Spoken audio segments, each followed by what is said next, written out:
Hello and welcome to another session on Introduction to Programming. This particular lecture, we're going to talk about, like you see on your screen, clients, servers, and scripts. And I got a little demo we're going to go through where I'm going to show you how you can put some interaction into your programs and things. But let's go ahead and dive in. So I'll go through my presentation and then we'll jump into some code while I'll show you some things here. Now, when you're working with JavaScript, obviously we've been working with JavaScript in the context of an HTML page because that's where you have to work with your JavaScript. It needs an HTML page to work. So let me kind of explain how that works and how scripts work with servers and all that stuff. So I want you to understand that space and that flow of information. So when a browser loads a page, it loads it from top to bottom. The HTML is being read. When it hits a script tag, what the browser says is, oh, wait a minute, there's stuff coming that I don't understand because I only speak HTML. So it has a built-in program. All browsers have these called JavaScript Interpreter. So it asks the JavaScript interpreter, hey JavaScript, I can't read this stuff that's coming in the script tag since I only read HTML. Can you read this and kind of tell me what it says and work with me on this? So it hands that piece over to the JavaScript interpreter, and JavaScript interpreter says, sure, I can read that, and here's what I'm going.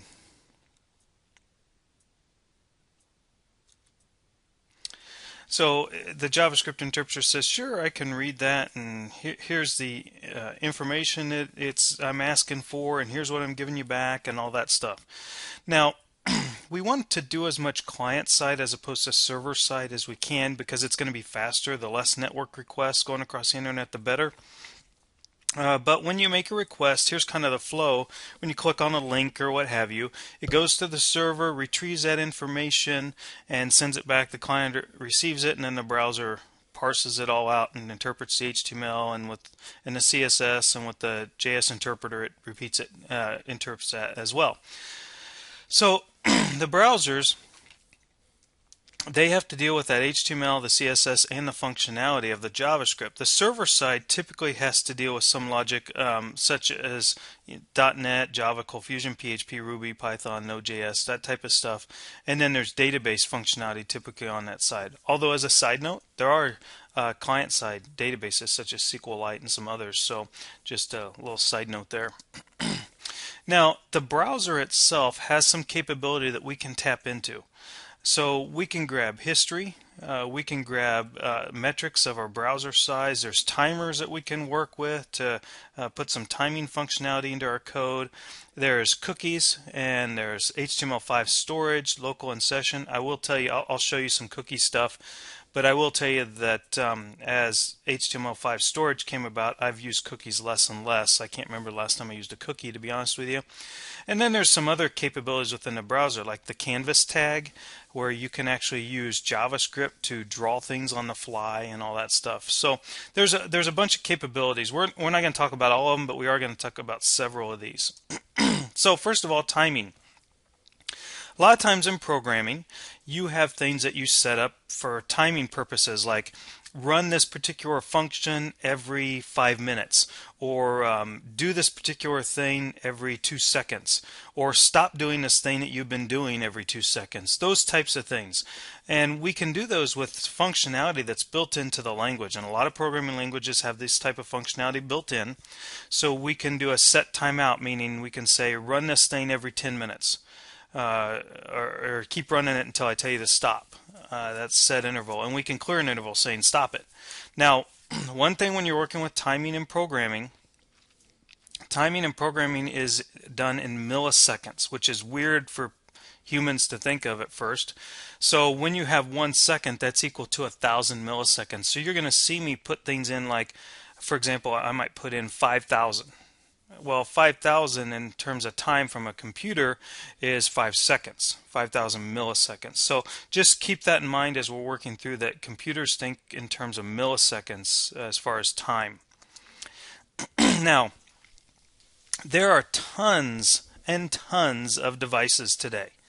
You know, with the advent of mobile applications and mobile devices and all the different desktop devices and TVs that are smart nowadays and everything, there are so many devices.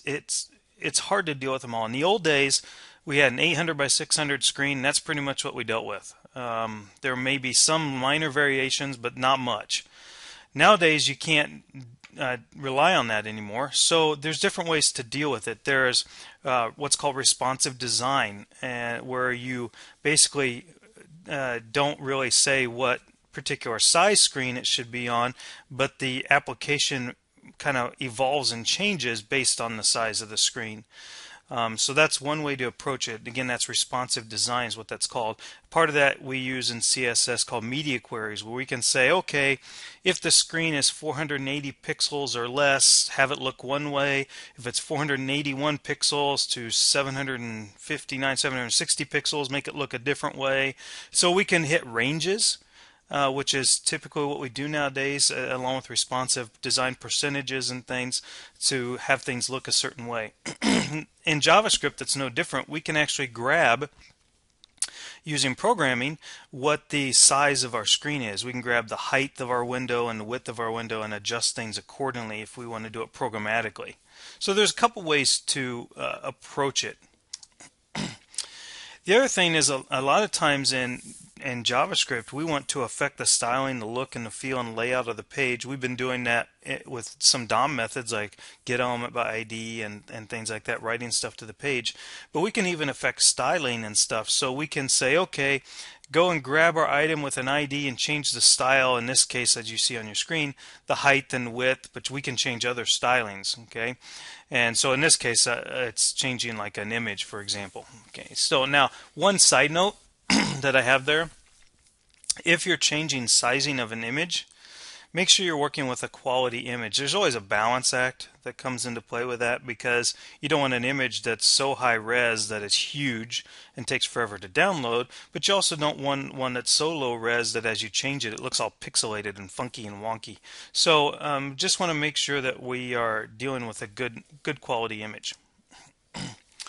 Now, the other thing we need to keep in mind as we go through some of these demos is everything is top down. So when an HTML page is loaded, it's loaded from the top down to the bottom.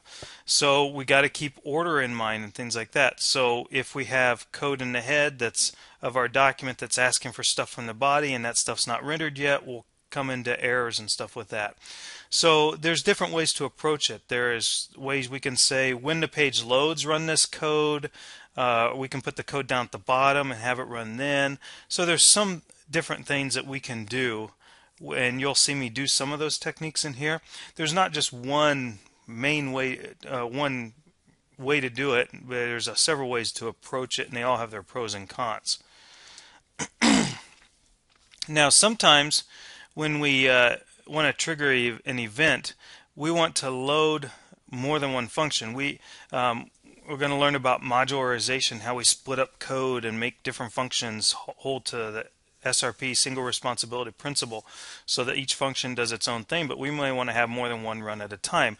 We can definitely do that, and there's programmatic ways to do that. There's ways we can do it in the HTML, like we can have the onload attribute, call a couple functions. We just have to remember we separate it with a semicolon delimiter. You'll see me do some of that in the demo. Now, couple things I want to point out from a memory perspective. By default, when you have a web application that's just using your standard out-of-the-box JavaScript and all that stuff, when the browser is closed, all that JavaScript information dies with it, meaning you can't go to a page and have a variable set, like with a form or a prompt or whatever, and then close the browser, come back tomorrow, open up that browser to that page, and it's still there, unless you do some things to make it be still there. So each visit is a new session of code. It instantiates everything new, and that's how JavaScript is designed. If we wish to persist data, there's two ways to do it. We can use cookies, which is the way that's been around the longest and it's the oldest, or we can use the newer HTML5 storage. You're going to see me do cookies. I'll probably also do a demo of the local storage so you can see how that works. We won't get into that in a huge amount of detail, but I will tell you, like I said previously, I use local storage a lot, or HTML5 storage, I should say, local and session storage a lot, just because to me it's easier to work with. But I will show you cookies. Basically, a cookie is information that's stored in a text file on your machine. That's it. Okay, now, they are all stored in name value pair with a date that expires, so that cookie is no longer valid after so long. They can be cleared out by the end user, so there's that downside to them. So can HTML5 storage, to be honest with you. And those are name value pairs as well. And what we have to do is we have to retrieve that cookie and then grab that piece that's for us. Now, cookies are not secure. That doesn't mean that they're a security risk per se. They're not a security risk unless a developer does something dumb with it. For example, because cookies are stored in a text file in plain text, so I would never store like a password, for example, in a cookie. Because anyone who hacks your computer and gets your cookies and reads through them would get your password. It's easy, it's in plain text. But it would store things like maybe you want it to remember your username. Some of us have run across that. I would store a username. I wouldn't store the password that goes with that username, but I would store the username. Or maybe you have preferences or something in a particular application. You could store things like that. So, or dates of different events and things. So there's different ways to do that. And so you'll see me use cookies and grab the cookie and all that stuff. Now, in HTML5 storage, there's two ways to store HTML5 storage. Always in name value pairs, but we can store it in the local scope or the session scope. The session scope, anything I store in there, once I close my session, my browser, it dies. So just like regular JavaScript stuff. If I do it in local storage, it survives until the next session and open it up and can access it again. So we can persist data across that. What I think is so cool about local storage is it's easy to set. There's actually a set item method where you can set it, the value. There's a get item method where you can grab it out. And then we can actually use dot object notation like you see there on the screen, local storage dot last name, and we can get that information out of there pretty easily. Now, if we are using cookies, and I'm just showing you that even though, like I said before, I use HTML5 storage more, that doesn't mean cookies are obsolete. You'll still run across them a lot. And there's still times that you may wish to use them easier than local storage. But if you don't put a date on it, that cookie is going to go away once the user closes their browser, so there's no sense doing a cookie if that's the case. So you usually have to put a date on it, and so you can set the date, oh, this cookie expires in 6 months or whatever, or next week, or tomorrow, whatever the case may be. Well, with if you can set the dates far enough out to where they're what I would call semi-permanent, meaning I could set, okay, this cookie expires 5 years from now. Well, what are the chances that person has that same computer and same browser and everything, they're working 5 years from now to visit your site? Not too much. Possibilities of that are not likely. So you can kind of make them quasi-permanent that way. But just so you're aware that they're set in a text-based file. Now I will tell you that there is a add-on to Firefox called a SQLite Viewer, where if you can take a look at your cookies and open up that add-on to Firefox to look at your cookies to do that. So let's take a look, and let's digress from our presentation here. I want to take a look at some of the code that we're going to look at. So let me open this up here. Okay, so the first thing we do is we have this HTML page for this application called iRock, with our pet rock dude there.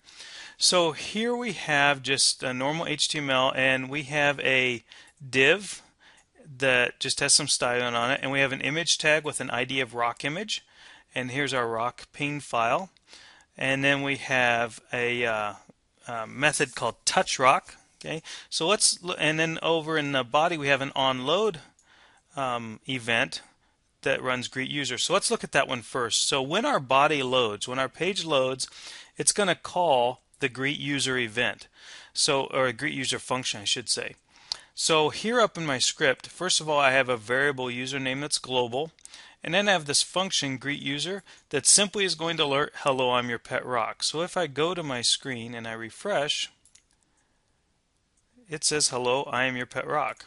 Okay, nothing fancy about that. But then we have this function touchrock that when I click it, it's going to do something. So if username is defined. So up here we create it, but we don't define it within any information. So if it's defined, it's going to say, it's going to alert, it's good to meet you, whatever your name is. Otherwise, it's going to the other thing it's going to say is go into my document, get my element with the ID of rock image. That's our image tag. Change the source attribute to rock_happy. So it's going to change it from rock.ping to rock_happy.ping. And then it's going to set a timeout where it's going to say, okay, go into our document and get an element by ID rock image, change the source back to rock, and do that every 5 seconds. So let me show you what I mean by that. If I click this, it says, what is your name? My name is Clay. It's good to meet you, Clay. And then there's my happy rock. And if we wait 5 seconds, oh, there it's now kind of melancholy. If I click it again, username should be defined. So I like the attention, Clay. Thank you. You're welcome. And it's happy. We wait 5 seconds. It goes away. And then I like the attention, Clay. Thank you. So that we're just doing some if-else statements and things like that. So if username exists, I like the attention, Clay, thank you. Else, prompt them for their name, and then say it's good to meet you, and then change the image, and then do that every 5 seconds. So just some basic functionality that we're doing in there for that. Now, let's look at the next version. And let me change it in my browser here to version 4, or version 5, I should say.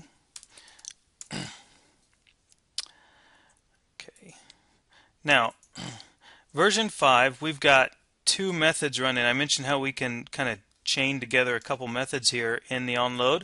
We just have to make sure we have the semicolons separating them.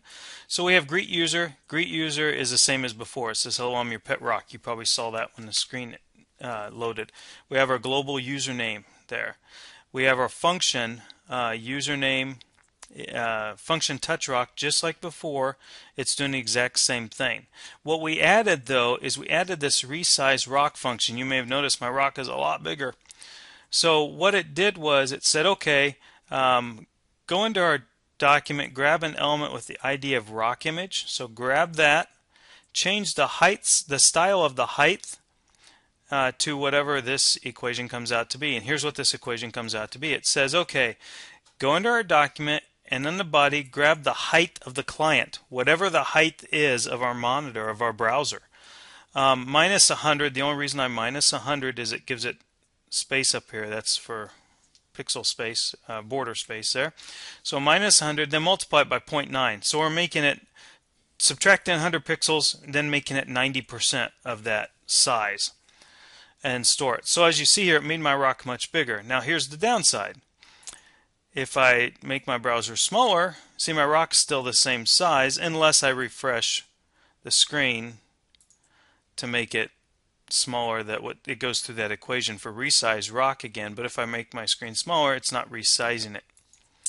So we did adjust it for the initial size, but not the if they resize their screen and things like that.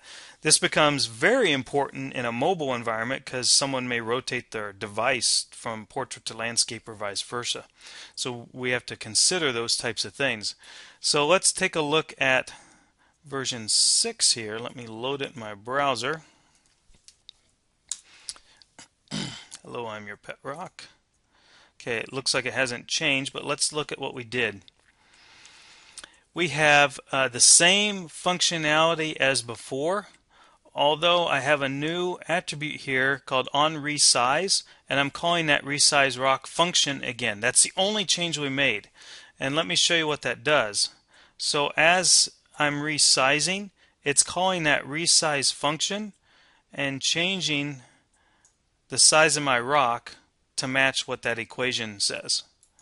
So it makes it a little more flexible. I mentioned earlier that you could do this with responsive web design and some media queries, things like that. But I also wanted to show you how you could do it with JavaScript as well. Okay. Oh, the other thing I will point out that's a little different here. Notice I'm doing some simple math down here. That's another way. I'd put 5,000 in there before, but now we're just doing some math. 5 times 60 times 1,000. Where the reason why I'm showing you that is there might be an instance where you might build an application where you allow an end user to tell the application how often to run something. Well, end users don't think in terms of milliseconds. They think in terms of seconds or minutes or what have you. So depending on how you build that application, you can say, okay, put in how many minutes you want it to run, in a prompt or a form or whatever, how many minutes you want it to do it. So if I put in, you know, 5 in there, it's going to multiply it by 60 and then multiply it by 60 and multiply it by 1,000 to get me the actual minutes it's going to run, the 50,000 seconds. Um, so just keep that in mind. You can do stuff like that because you can put variables in there too. Rather than hard coding the time in there, you can put variables in there. Okay, now let's go to version 7. Okay, version 7. Hello, I'm your pet rock. We've got it resizing like you see there. Okay, now let's look at what we're doing a little bit different here. What we've done is we've got the same stuff, but we added this cookie.js file down there. Okay, so what I've done is I have that added, and I also have added this function writeCookie right here. So, and I also up here username readCookie. So you can see that there. So I want to go through those where what we're actually doing is we're going to be storing the name in the cookie, writing it to it right here, and then reading it out of it right here in our get user. So if I click on this and say my name, it's good to meet you, Clay. Okay. I like the attention, Clay. Thank you. And that I like the attention came from username, which is done in greet user and things. So it reads the cookie again and sets it. Because when we come back, if I refresh, it says, hello Clay, I missed you. That's right up here. See, it said, hello, I'm your pet rock the first time, but it found my cookie and read my name Clay, put it in username, and it existed, so it said, hello Clay, I missed you. So let's take a look at cookie.js to make sure we understand kind of how this works. The first thing we do is we call this writeCookie function when they click on TouchRock. That's part of that. If the username exists, we are calling this writeCookie function where we pass to it the iRock_username, the actual username value, and we tell it to keep it for, in this case, 5 years. So what we're doing is we have the name of the cookie, the value of the cookie, and how many days to keep it. So the expires variable we set to blank, and we're going to populate that with our days here. And then we say, okay, if days exist, so if we pass the date to it, 5 times 365, so 16,000 days. How many days to keep it for 5 years? Then we say, okay, grab our date, and we're going to set the date time, and we're just doing some math. Now what this does is this takes the days that we passed it, in this case the 5 years worth of days, excuse me, multiplies it by 24 hours in a day, 60 minutes in an hour, 60 seconds in a minute, times 1,000 to get us the number of milliseconds, that days that we passed it. So it'll in this case it converts 5 years into milliseconds, okay, for us. And we set that time in our date string, and then we say, okay, go into our expires global variable and concatenate it to with semicolon expires. This is how you got to do it in a cookie. Expires equals to whatever our date, and we have to put it into a Green Mountain Time string. So we passed to it a calculation 5 times 365 to get us 5 years. We put in terms of days. Then taking that days, calculating it down to figure out how many milliseconds is that 5 years. Then grab that time and set that as the expiration 5 years from now. Okay, so we took whatever our current time was, added 5 years in terms of milliseconds to it, and then put that as our expiration date. Then we set the name, value, and expiration date as follows. We said, okay, go into our document.cookie, and set that value equal to the name of the cookie, in our case iroc_username, and set that equal to the value, in my case Clay, and then the expiration date, and then you just have to put a path in there so it knows what cookie to retrieve. So that's how you set the cookie. To read the cookie, if we go back in here, when I reloaded the page, it read the cookie here and then said, hello Clay, I missed you. So what we do there is we pass the cookie name to iroc_username. That's what we did right there in that function. Passed it to it and said, okay, we're searching for a name in our cookie, and we're searching for whatever name, in my case Clay, and whatever that's equal to. Okay, so I'm sorry, in this case the iroc_username is the name of the cookie is what we're doing. We're searching for the cookie named iroc_username equal to whatever we're passing to it. So here we say, okay, go into our cookies, here's a cookies variable, go into our document and cookie and split it by the semicolon, because all the cookie values are split by semicolons. So we're splitting it into a semicolon so we can do a loop over it to find what we need. So it puts it into an array loop, array structure. So then we can do this for loop where we can loop over our cookies, and we can say, okay, every time you loop over a cookie, put it in our C variable, and then we're looking in our C variable to say, while our character at 0 is blank, we're searching that substring, okay, and we're actually going through and saying, if we find that search name, that's what index of does. If we find it, then return it back to us. Okay. Now, at this point, I don't want you to understand each and every jot and tittle little piece of this code. What I want you to understand from a big picture is a cookie's a text file. We can use JavaScript to put values, name value pairs, in that text file. We can then have a function that we write from JavaScript that goes into that text file, reads through it, grabs out the cookie information we need, and use it in our application. Okay, feel free to copy this code down and play with it to make sure you understand it, but I just want you to understand that you can do that.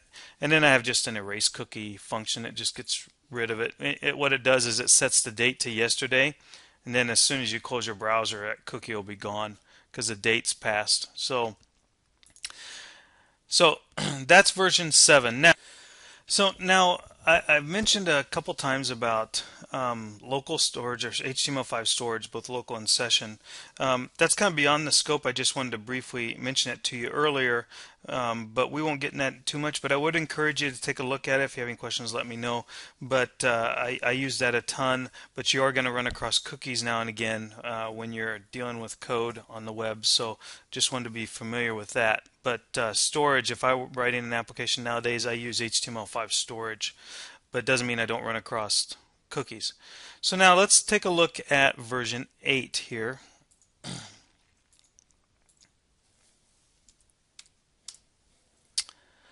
Okay, there's version 8 that's using our cookie because it said it missed me. So in version 8, we're doing the resize and we're doing the on resize right here in the body and the on load. We've got our greet user, and what it says, what we did was we wrapped this a little bit to say, okay, our cookie's enabled, because sometimes maybe somebody has cookies disabled. So navigator.cookieEnable says, okay, Navigator's the browser, and this is basically saying, is our browser.cookie enabled? Is that set to true? If it is, then read the cookie. Else, do the hello, I'm your pet rock. Okay. And then the touch rock, we have the click and things like that. So basically all we changed here was we just wrapped it in this navigator.cookie enabled. Okay, so it just simply that way we can tell whether the cookie's enabled or not for when we are messing with our little pet rock guy here. Oh, he's sad again, so I'll click on him. So just wanted to show you kind of how browsers work and things. Now let me go just back to presentation here just to cover a few more things. So again, I've got on this presentation, you can see the code. Of course, you saw it in my code demo. but you can see how we can write a function to write the cookie and set it the way we want. We can add a function that reads the cookie and erases the cookie. Now again, some people, cookies got a bad rap a few years ago and said they posed a threat. They do not pose a threat. They are not a security risk if a developer is not doing something dumb. If you're just storing general information in there, no big deal. Okay. Now sometimes I get asked the question, well, what if I name my cookie, you know, my cookie whatever, and someone else names their cookie the exact same way? Won't that cause a problem? No, because cookies are stored by their domain name. So unless you name your cookie the same as you name another cookie on your same domain name, then you'll have a problem. But it doesn't matter if you name your cookie the same as somebody else. Okay. Um, and then some people have asked me, well, if I'm using cookies or HTML5 storage, do I even need a server or database? Well, with cookies, I would definitely say yes for the most part, because you never know when someone might clear out their cookies and things like that. Now, with HTML5 storage, yes, you can clear that out, but it's a little less. People do that a little less than they do cookies. It doesn't mean you get away from using a database. If I'm using an application that's using HTML5 local storage or session storage, I tend to have a database component and storage. The reason I use the storage is to make my end user experience a little better, maybe storing some information I pull from the database locally, so I don't have to make a call across the network or the internet to get that data. I can get it locally, but the main data is in the database. Okay. Now again, if they've disabled cookies, I showed you that in the code. You can use navigator.cookieEnabled to test if they have cookies enabled or not. Okay. Now the other thing we need to remember is that, and when you go through the learning plans, you'll see this in a lesson I call Moving Day. So far we had our JavaScript in line, and we've done it in our learning plans and our HTML. You saw me though, I had a cookie.js that was external, and I embedded it in my document using a script tag with the source attribute. Okay. Now you can do it in the head, you can do it in the bottom of the document like you saw me do it, but it has to be embedded somewhere, like with the script tag source. Okay. So you put it in, and this is typically how it's done. You don't typically have JavaScript embedded in the HTML. We've done it thus far in the class because it's just been a convenient way to do it, and I didn't want you getting all hung up on having JavaScript externally versus embedded. I wanted you to concentrate on the programming piece itself. But now that we're getting a little more advanced, we can move that JavaScript externally where it's supposed to be and just reference that file from our HTML. Now, you'll typically see JavaScript referenced in the head, but it can go anywhere. You just got to remember that top-down rule. Okay. Now, the reason we put JavaScript in its own file is because it's easier to maintain, and it maintains that separation. We don't want to mix content and functionality together, just like we don't want to mix content and styles together. So it's easier to maintain. We have the JavaScript externally. We have one place to go to fix it, as opposed to going to a whole bunch of different places. Because thus far we're only working with small files, but I've worked on some websites and web applications that are over 70,000 pages. You don't have to go to all 70,000 pages to fix some of those things. You want to go to one JS file to fix that. Okay. Now again, HTML5 storage, just a couple more tidbits on that. I'm not going to test you on this, but I want you to be aware that it's out there. It's a little more secure than cookies, and it's faster than a cookie as far as speed. Every server request, when you have a cookie, requests that cookie, but it only, from a storage standpoint, you only get those when you programmatically ask for them. You can store larger pieces of data than in a straight cookie text file, and it's key value pairs. So as a programmer, you're used to working with key value pairs, and you can only access your own data, so that's the security piece to it. But you just use dot object notation to do it. There is a way, just like with testing navigator.cookies enabled, you can test if storage is enabled, where you can say if type of storage is not equal to undefined. If it were disabled, if they couldn't use storage, whether they were using an older browser, for example, or they didn't have it configured or turned on, which most everybody does that's using a modern browser, then that would show up as undefined. So what I tend to do is wrap it in a code like this where I test to see if it's undefined or not. If it's undefined, I can't use storage. So otherwise I can't. So here's an example of how I can say, okay, go into my local storage, create something with a last name, set it equal to dough. And so we store it that way. And like I said, there's a get item and set item method that we can call to set the values. And then we just use dot object notation where we can say local storage dot last name, and boom, it'll show us, in this case, dough. And then we can even store that. We can say go into our local storage and store that in a variable, whatever variable we want to call and store it as. So here's an example. I have a function click counter that I go through, and this is just part of the function. I just wanted to show you where I've wrapped it in the type of check on undefined. I can say if click count exists, then go into click count and make sure it's a number, because all storage, HTML5 storage, stores everything as strings. So we need to make sure we convert it to a number and add one to it. So this is an example where if they keep clicking a button or something, we can add and count the number of clicks. That's just a simple example there. Here's the rest of that function where we can say, okay, now go into our HTML and grab our local storage.click count and tell us how many times it clicked. Okay. And then here's the HTML for it. So feel free to copy this and play with it so you understand what HTML5 storage is and how it works. Now, session storage works just like local storage, except you're using the keyword session storage versus local storage. The difference is that anything you put in session storage, once they close the browser, will die. So go ahead and dive into this code. Copy it down, play with it to make sure you understand how the browser has capabilities that we can tap into, storage, timing functions, loading functions like when your page loads or resizes, those types of things. There's a lot of capability there, a lot of meat we can do to make really cool applications. So if you have any questions, let me know, and happy coding.